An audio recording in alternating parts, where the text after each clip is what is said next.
Je, umewahi kucheka na marafiki zako mchana mzima, lakini ukifika nyumbani na kufunga mlango, unahisi utupu wa kutisha kifuani? Hiyo sio bahati mbaya. Leo naenda kukuonyesha tabia 7 ambazo watu wanaovunjika ndani wanazitumia kama maski. Na hapo mwishoni nitakwambia kwa nini pointi ya 7 ndiyo itakupa jibu la siri unayoficha moyoni mwako. Twende moja kwa moja kwenye pointi ya kwanza. Tabia ya kwanza, tabasamu la bandia na kicheko cha haraka. The mask of happiness. Unapokutana na mtu anayevunjika ndani, kitu cha kwanza kitakachokuhadaa ni tabasamu lake. Hawa sio watu wanaokaa wamenuna au wenye sura za huzuni wakati wote. Kinyume chake, mara nyingi ndio wanakuwa roho ya kikundi au life of the party. Wanacheka kwa sauti kubwa, wanatoa vichekesho na wanahakikisha kila mtu aliye karibu nao anafurahi. Lakini kisaikolojia, tabasamu hili halitoki moyoni, ni ngao ya kujihami, defensive mechanism. Wanajua fika kuwa jamii haipendi watu wenye malalamiko au huzuni ya kudumu. Ili kuepuka maswali kama mbona umenuna au una matatizo gani, wanaamua kuvaa maski ya furaha. Ukitaka kuwagundua, angalia macho yao wanapocheka. Mdomo unaweza kutabasamu, lakini macho yanabaki yakiwa tupu, yenye baridi na yaliyochoka. Wanatumia nishati kubwa sana ya akili kuigiza hali hii, ndiyo maana wakitoka tu mbele ya watu na kubaki peke yao, lile tabasamu hutoweka ghafla kama taa iliyozimwa na sura ya uchovu mzito inachukua nafasi yake. Huu ni mchezo wa kuigiza unaochosha roho kila uchao. Tabia ya pili, kujishughulisha kupitiliza bila sababu. The trauma of stillness. Watu wanaovunjika ndani wana ugonjwa mmoja mkubwa, wanaogopa ukimya na upweke. Ukiangalia maisha yao, utagundua ratiba zao zimesongana kupita kiasi. Wanaweza kuwa na kazi ya mchana, biashara ya jioni, wakitoka hapo wanaingia gym, na wakirudi nyumbani usiku wa manane wanafungua laptop kusoma au kufanya kitu kingine. Hali hii haitokani na kuwa na malengo makubwa pekee, bali ni mkakati wa kutoroka mawazo yao wenyewe, distraction strategy. Akili ya binadamu inapokuwa haina cha kufanya, huanza kuchakata kumbukumbu na maumivu yaliyofichwa. Mtu anayevunjika ndani anajua kuwa akikaa tu kitandani bila kufanya kitu kwa dakika 15, yale maumivu, makovu ya zamani na maswali magumu ya maisha yatamvamia. Kwa hiyo wanajaza kila sekunde ya siku yao na kazi ili kuichosha akili. Wanazalisha nishati ya bandia ili usiku ukifika, waanguke kitandani wakiwa wamechoka kiwango cha kushindwa kufikiria. Ukiona mtu hawezi kukaa peke yake bila kushika simu, kuwasha TV au kutafuta kazi ya kufanya, ujue kuna dhoruba kubwa ndani anaikimbia. Tabia ya tatu ni kuwa mwokoaji wa kila mtu, lakini wao hawasaidiki. The empath trap. Hii ni tabia ya kushangaza zaidi. Watu wanaoumia kwa siri mara nyingi ndio washauri bora zaidi wa marafiki zao.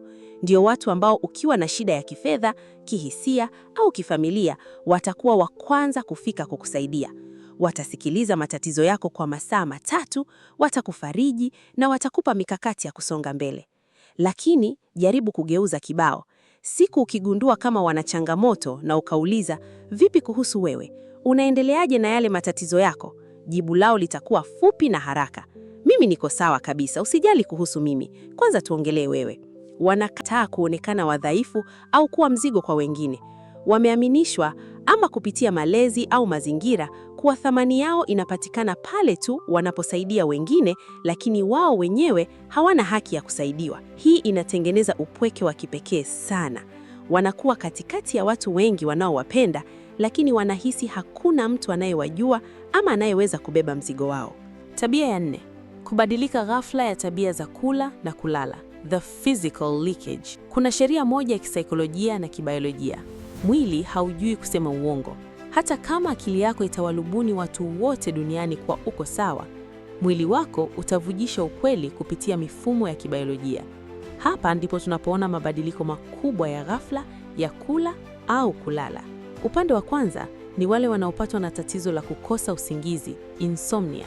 Wanalala saa 8 ya usiku na kuamka saa 11, huku ubongo wao ukiwa bado unachakata mawazo kwa kasi kubwa. Au wanajikuta wanalala masaa 12 au 14 kwa siku. Sio kwa sababu wamechoka, bali kwa sababu usingizi umekuwa kama kaswende ya kisaikolojia ya kukimbia uhalisia wa maisha wakati wakiwa macho.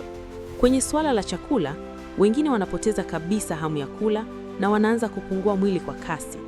Wengine wanageukia tabia inayoitwa emotional eating au kula kihisia. Wanatumia vyakula vyenye sukari nyingi, mafuta, junk food kama njia ya kuchochea homoni ya dopamine ili wapate faraja ya muda mfupi ya mihemko yao. Mwili wako unapoanza kubadilika bila sababu za wazi za kitabibu, ujue roho yako inajaribu kupiga yowe. Tabia ya 5, kukwepa maongezi ya ndani ya kihisia, emotional guarding. Watu hawa wana uwezo mkubwa wa kupiga stori. Mnaweza kukaa nao mkaongelea siasa za nchi, soka la Ulaya, mabadiliko ya kiuchumi au maisha ya wasanii kwa masaa 5 bila kuchoka.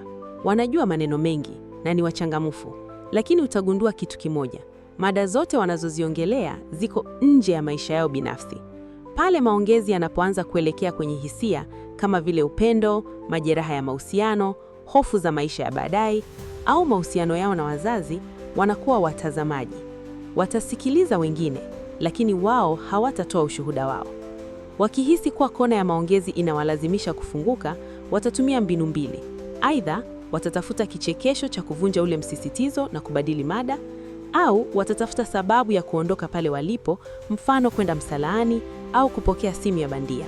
Wanaogopa kuwa karibu sana kihisia na watu, vulnerability, kwa sababu wanaamini kuwa ukionyesha udhaifu wako, unampa mtu mwingine silaha ya kuja kukuumiza hapo baadaye.